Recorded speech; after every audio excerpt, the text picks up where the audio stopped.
আসসালামু আলাইকুম, আমি আয়েশা সিদ্দিকা। এগুলো হচ্ছে বেবি নর্মাল কাঁথা। এগুলো হচ্ছে 150 টাকা করে। যাদের ভালো লাগবে অবশ্যই যোগাযোগ করবেন। এগুলো হচ্ছে 3 লেয়ারের কাঁথা।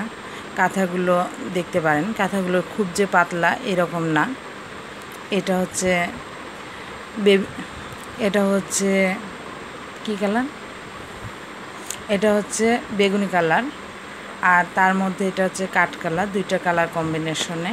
এটা হচ্ছে কালো লাল এরকম একটা প্রিন্টের কাঁথা।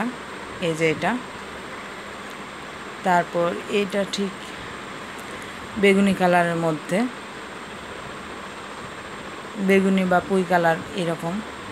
আর এটা হচ্ছে একটা হালকা কালারের মধ্যে। কাঁথাগুলো অনেক সফট হবে। এটা হচ্ছে টিয়া কালার, আর এটা হচ্ছে আরেকটা হচ্ছে বেগুনি কালারের মধ্যে। এটা হচ্ছে হলুদের মধ্যে কাঁথাটা। যাদের ভালো লাগবে অবশ্যই যোগাযোগ করবেন। এই সেম ডিজাইনের সেমভাবে করে দেওয়া যাবে। ওকে, সবাই ভালো থাকবেন।